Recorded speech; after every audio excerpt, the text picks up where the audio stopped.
Wuthering Heights is not an ultimate yearning novel. It's actually a huge warning about what happens when you get stuck in yearning. I recently finished reading Wuthering Heights in preparation to watch the movie. I'm rating it 5 out of 5 stars, not because it's romantic, but because it is psychologically devastating. Let's get into it. In Wuthering Heights, we follow two generations, technically three, that are impacted by the obsessive bond between Kathy and Heathcliff. Their love feels cosmic, transcendent, intoxicating, and then it destroys everything.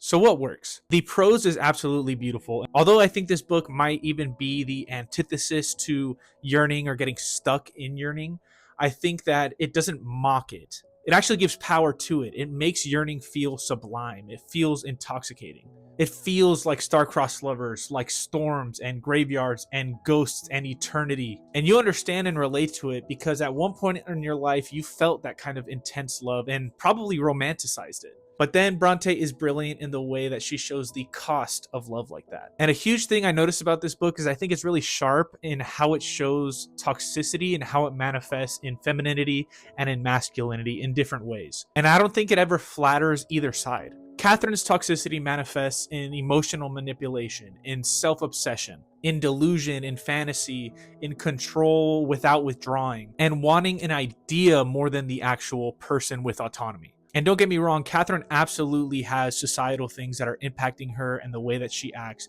But the book does a great job of showing her agency and how she could have chose these different things and how she kind of puts herself in certain messes. She thinks that she can stay in this yearning state of bliss with this wild and untamable man while also retaining the status and security of this other man that she likes, all without facing repercussion. And when reality doesn't match up with that, she starts to fall apart. Heathcliff, on the other hand, is a totally different animal, but one that we know very well. Heathcliff's toxicity manifests through ways that are pretty common in masculinity: rage, violence, obsession, possessiveness, and like this fixation on revenge. It's a beautiful kind of mirror between these two who are both part of this problem, but Catherine manipulates internally while Heathcliff externalizes that pain and just destroys everything. And then, as a mirror to them, after so much drama happens, I'm trying to keep it as spoiler free as possible. The second generation start with the same sort of starting point where Heathcliff and Kathy fell apart. These new young children have the same pride and resentment and societal structures that are put upon them.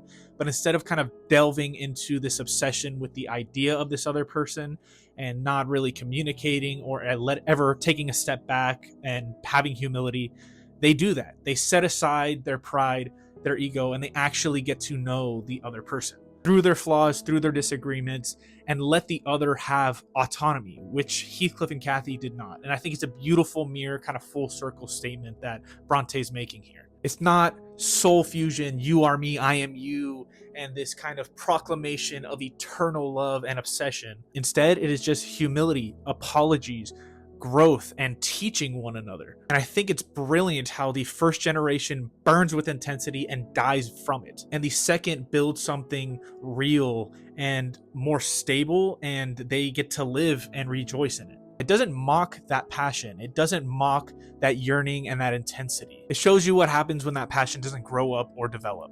I think Bronte explores a lot of themes in this book. One I've already mentioned already is the tension between this intoxicating, damaging, ego-filled love and a grounded, life-giving love that is stable, and the consequences of choosing the former. But layered into this love story are so many different themes and questions about race, about class, about the importance of moral guidance in parent figures and in your household, and about morality and illusion. I mean, I could just go on and on. And the way that she shows these things is just so masterfully done, especially the way the environment around them with the different houses that they are from, that the Moors show. It is just brilliantly done. So what doesn't work? Of course, I rated this a 5 out of 5 stars. There are some parts where it can kind of ramble on a bit, but the prose is brilliant in that sense, where it is still enjoyable to read. It's beautiful. One of the workers at Wuthering Heights is like ununderstandable, but it's obviously written that way that we aren't supposed to understand them 100%. But you might hate this book if you want a clean romance, clear heroes and villains, if you want comfort or moral validation, you are not going to get that. This book is absolutely left ambiguous and left up for a lot of interpretation. I mean, obviously, there is some type of central structure here that we can all agree on, but a lot of things are left up for nitty pitty debate. It refuses to protect you from the ugliness of love and from obsession.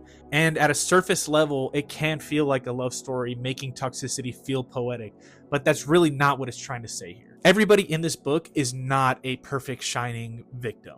Everyone has some type of role in what was going down here, obviously some more than others, but that is what makes this book so layered. It is not a passive read. It definitely demands your attention. So who's this book for? If you are tired of books romanticizing toxicity, read this. If you want to interrogate yearning instead of just worshiping it or being caught up in it, read this. And if you want to burn for love, you can read this, but understand this book is going to say go ahead, but you're going to understand the cost. That's Wuthering Heights. At its core, I don't think that it's anti-romance. I think that it's anti-arrested development or frozen romance. When you get stuck in the act of falling in love. And it's about what happens when all you do is crave that intensity instead of those real moments that need humility.